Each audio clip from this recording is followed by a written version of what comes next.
네, 박찬대 당대표 직무대행의 속개 선언으로 제115차 최고위원회를 속개하겠습니다.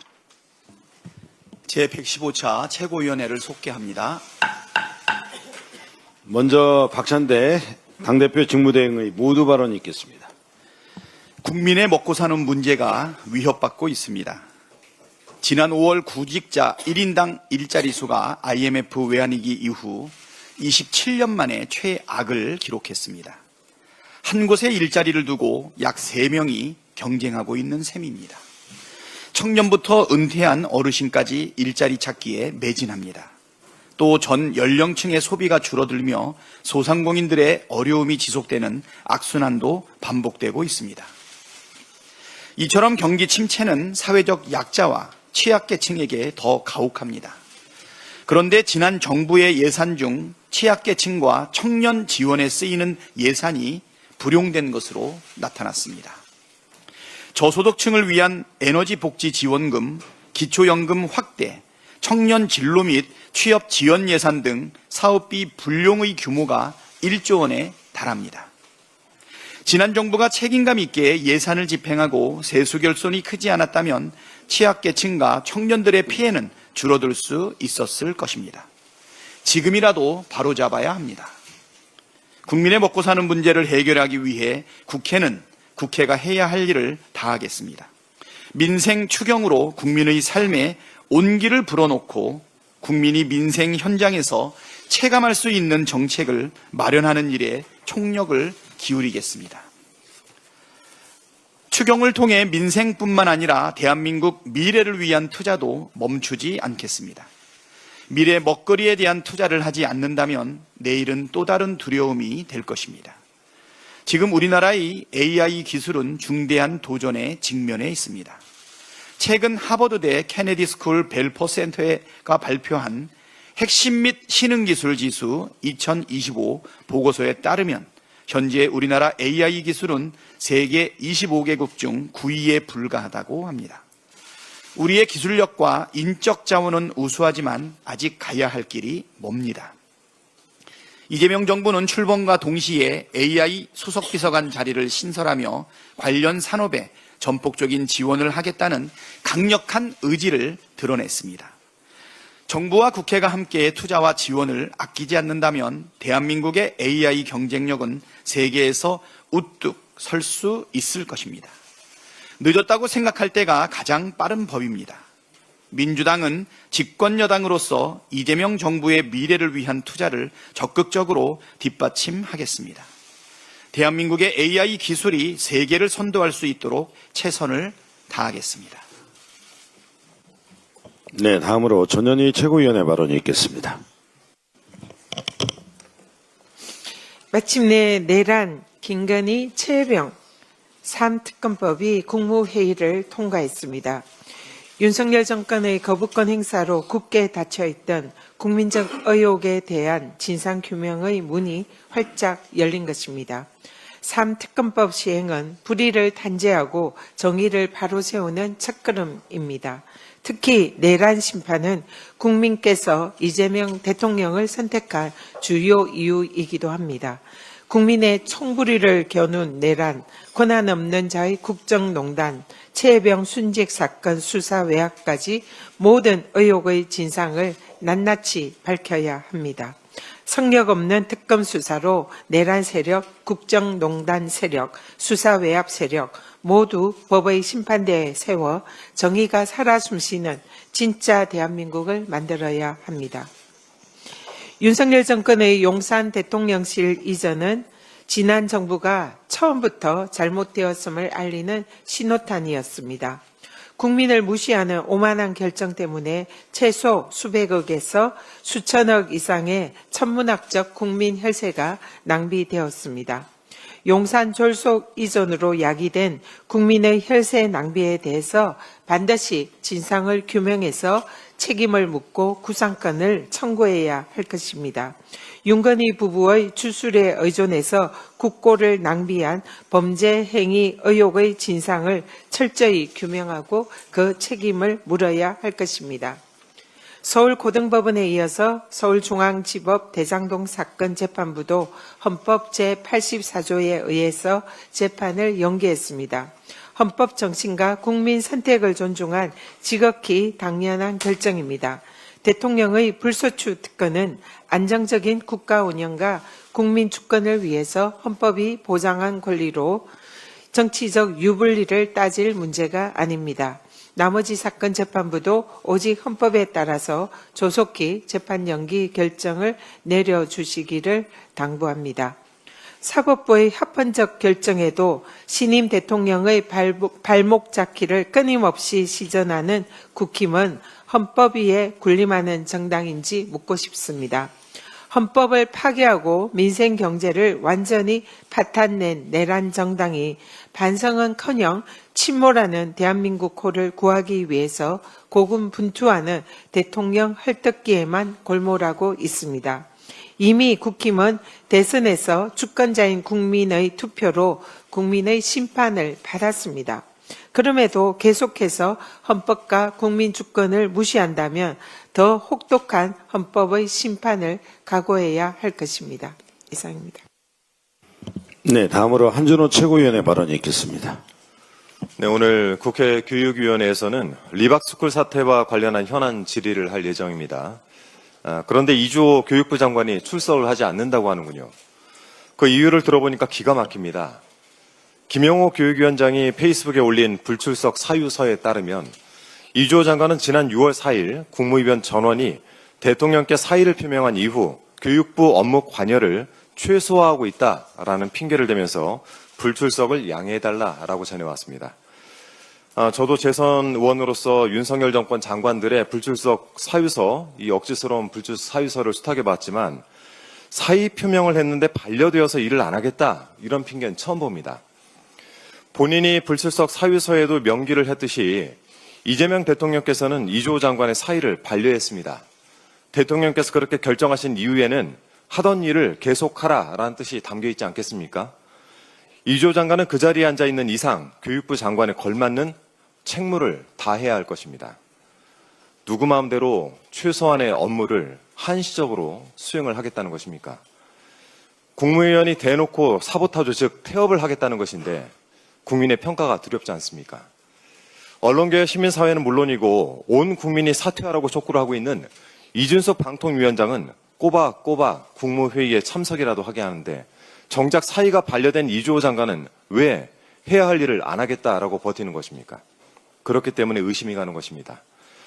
이주호 장관이 현안 질의에 도저히 나올 수 없는 다른 이유가 있다. 이렇게 판단하지 않겠습니까? 학부모들의 마음에 천불을 지른 리박스쿨 사태의 최종 책임자는 바로 이주호 교육부 장관입니다. 그 책임자가 현안 질의를 회피하는 것은 장관 본인의 책임이 맞다라고 자인하는 방증이라고밖에 볼 수가 없습니다.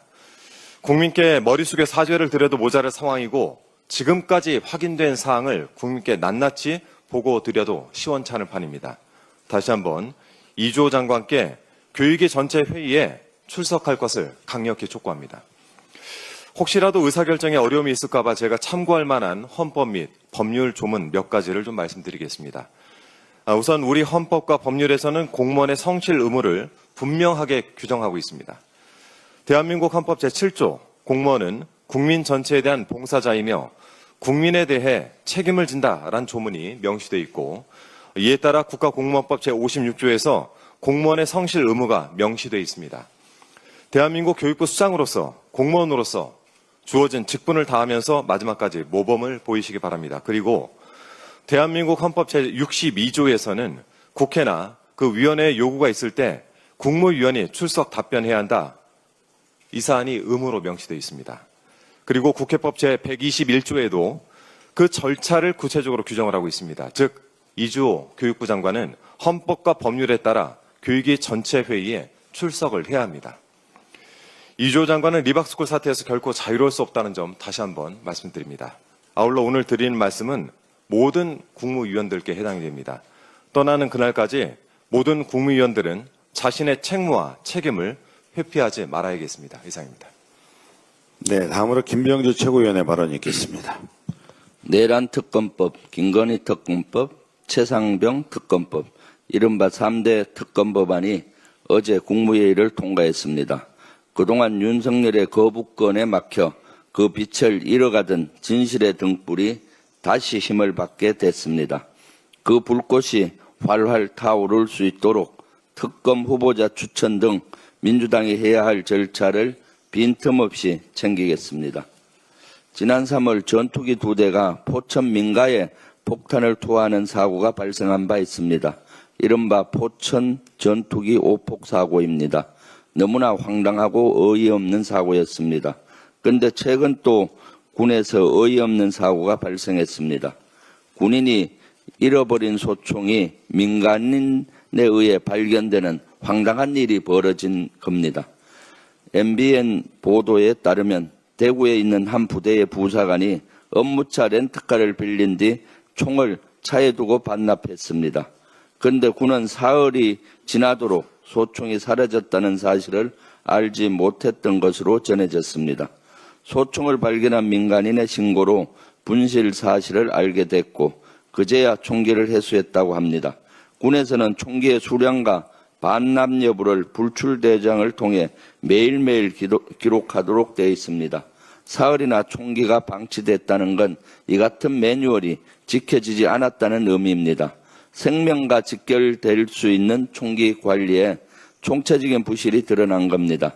12.3 계엄 이후 군의 지휘체계가 여전히 흔들리고 있는 건 아닌지 우려됩니다. 질서 없는 군대는 방향을 잃은 배와 같습니다. 하루빨리 군의 기강을 바로잡아야 합니다. 하루빨리 내란을 완벽하게 끝내야 합니다. 하루빨리 국민의 신뢰를 받는 군으로 다시 태어나시길 간절히 바랍니다. 진짜 일꾼 찾기 프로젝트 국민 추천제가 오는 16일까지 진행됩니다. 장차관, 공공기관장 후보 등을 국민에게 추천받는 제도입니다. 국민주권정부라는 이름에 걸맞는 파괴적 인사제도라는 평가가 나오고 있습니다. 그동안 밀실에서 이루어지던 공직자 임명 과정이 투명해지고 인재풀을 확대할 수 있다는 점에서 매우 긍정적이라는 반응도 잇따르고 있습니다. 그렇습니다. 국민추천제는 학연이나 지연에 기대는 공직사회 분위기를 바꿔놓을 것입니다. 인사권자에게 잘 보이기 위해 아첨하는 분위기 또한 사라지는 첫걸음이 될 것입니다. 국민에게 충직한 공직자가 인정받는 사회, 국민을 위해 헌신하는 공직자가 인정받는 사회, 국민의 기대를 안고 희망을 꽃피우는 공직사회, 그 이름은 국민주권 정부가 될 것입니다. 국민 여러분의 많은 참여를 부탁드립니다. 이상입니다. 네, 다음으로 송순호 최고위원의 발언이 있겠습니다. 예, 윤석열의 12.3 계엄과 내란, 국회의 계엄 해제와 탄핵, 법원의 윤석열 구속과 헌재의 대통령 파면, 조기 대선, 그리고 이재명 정부 출범, 모든 것이 영화보다 더 영화 같은 극적인 상황의 반복이었습니다. 국민과 국회의원들의 목숨을 건 저항과 군경의 소극적 대응과 양심이 있어 계엄을 해제할 수 있었습니다. 우연에 우연이 더하고 애국가 가사처럼 하느님이 보호하사 천우 신조가 있어 실패하기가 더 어려운 진위 쿠데타를 막아냈습니다. 이 모든 것이 대한민국의 주권자인 국민 여러분 덕분입니다. 다시 한번 국민 여러분께 감사드립니다. 지난 대선은 윤석열의 계엄과 내란으로 치러지는 선거이기에 내란 종식 선거이자 윤석열, 김건희 정권의 실정과 권력을 사유화한 폐악질을 심판하는 선거였습니다. 결국 진짜 대한민국을 열어갈 이재명 후보가 대통령에 당선되었습니다. 이는 내란을 종식하고 무너진 민주주의와 무너진 민생과 경제를 살리라는 준엄한 국민의 명령입니다. 이재명 정부는 국민이 명령한 내란 종식과 민주주의 회복과 무너진 민생과 경제를 반드시 살려야 합니다. 그래야 나라가 안정되고 국민이 행복해집니다. 그래야 이재명 정부가 성공할 수 있습니다. 우리 민주당은 성공한 이재명 정부가 되도록 모든 노력을 다하도록 하겠습니다. 진짜 대한민국을 만들기 위한 이재명 정부의 1호 법안인 내란특검법, 김건희 특검법, 최혜병 특검법 등 3개 특검법이 어제 10일 국무회의에서 의결됐습니다. 이는 내란 심판과 헌정질서 회복을 열망하는 국민의 뜻과 명령을 받들기 위한 결정입니다. 윤석열의 12.3 계엄 사태 관련 전반을 수사하게 될 내란 특검, 도이치모터스 주가 조작, 명품백 수수, 불법 선거 개입 의혹 등을 다룰 김건희 특검, 그리고 해병대 최상병 순직 사건 수사 외환 및 은폐 의혹을 규명할 순직 해병 특검이 드디어 출범하게 됩니다. 얼마나 기다리고 고대했던 특검입니까? 3대 특검이 출범하게 된 것을 국민과 함께 진심으로 환영합니다. 3건의 특검법은 모두 윤석열 정부가 거부권을 반복적으로 행사하며 지연됐던 법안입니다. 3건의 특검법을 국무회의에서 의결한 것은 멈춰있던 나라를 정상화하고 내란을 종식하는 데 반드시 필요한 수순입니다. 또한 윤석열의 거부권에 막혀 제대로 행사되지 못했던 국회의 입법 권한을 다시 국민 여러분께 돌려드리고자 하는 이재명 정부의 의지이기도 합니다. 3대 특검 규모는 내란 특검법 최대 267명, 김건희 특검법 최대 205명, 순직 해병 특검법 최대 105명의 수사 인력이 배치됩니다. 특검 기한은 순직 해병 특검법은 최장 140일, 나머지 두 특검법은 최장 170일까지 수사가 가능합니다.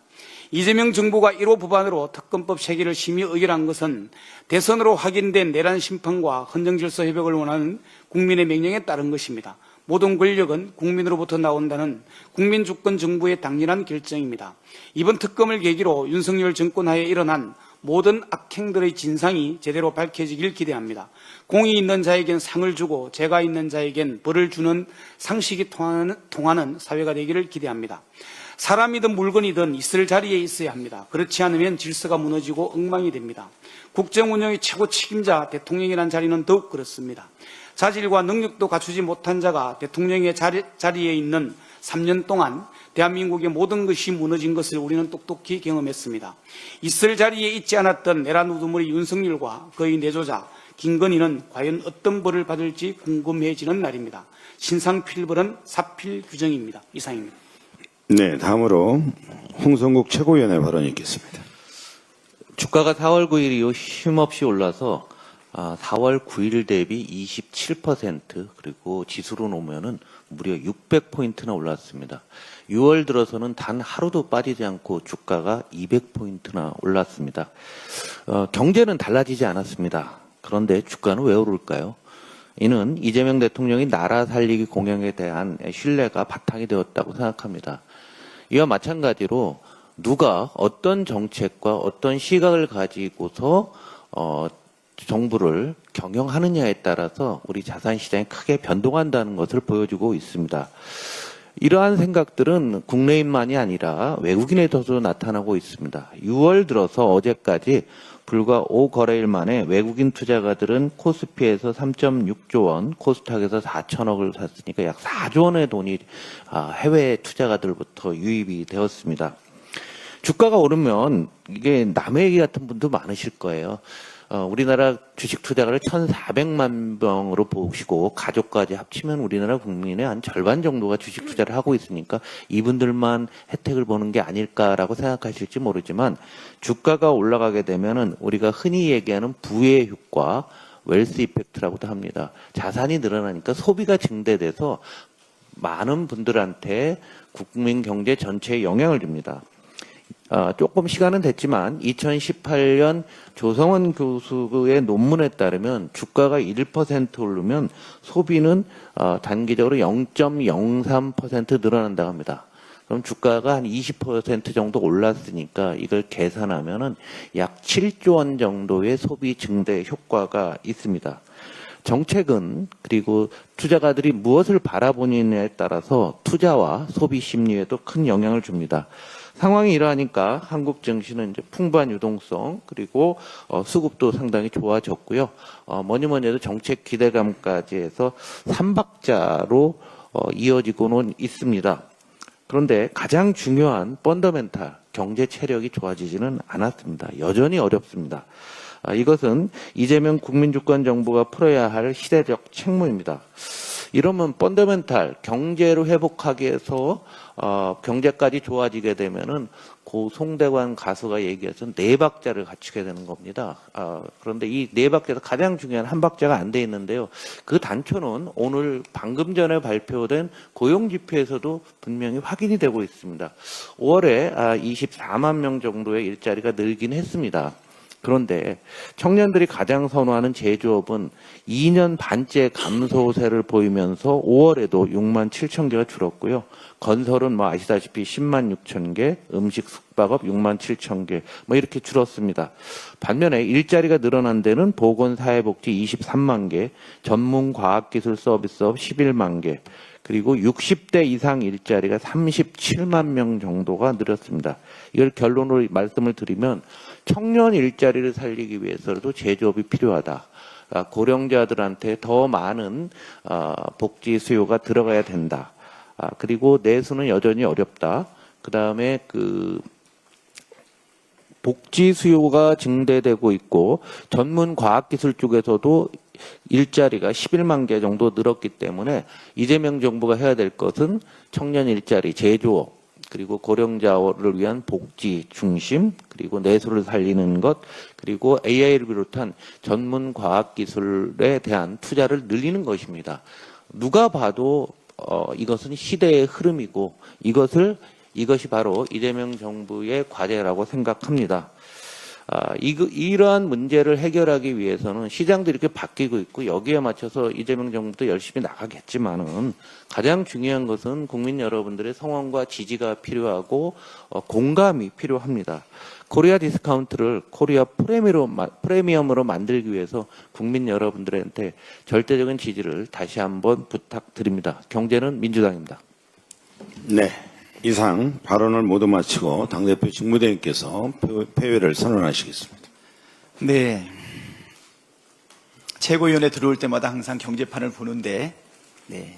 오늘 보니까 2,900포인트를 돌파하고 환율은 계속 떨어져서 1,363원까지 내려왔죠. 예. 이 국민들의 기대가 사실은 경제, 특히 주가와 환율에 미치는 영향을 보여주고 있는 것 아닌가 생각이 됩니다. 이 부분을 확실하게 우리 홍성국 최고위원께서 말씀하신 것처럼 기초를 튼튼하게 하고 지속 가능하게 주가는 성장하고 환율은 안정을 찾을 수 있게끔 노력해야 되지 않는가 이런 생각이 들고요. 특히 외국인 매수세가 꾸준히 늘어나고 있습니다. 우리 정치판에서 매수 그러면 나쁜데 경제판에서 매수하니까 굉장히 희망적인 것 같아요. 앞으로는 우리 정치판에서도 희망이 넘치고 경제판에서는 더욱더 든든하게 성장할 수 있게끔 우리 민주당이 여당으로서 충분히 뒷받침하겠다 이렇게 말씀드리겠습니다. 든든한 추경 그리고 물가 안정도 동시에 이뤄내겠다. 그래서 경제는 민주당이다. 그 말씀하시죠. 안보도 민주당입니다. 그렇습니다. 유능하고 실용적이며 국민의 민생을 반드시 챙기는 집권 여당의 모습을 국민들 앞에서 겸손하게 분명하게 보여드리도록 하겠습니다. 최고위원회를 폐회합니다.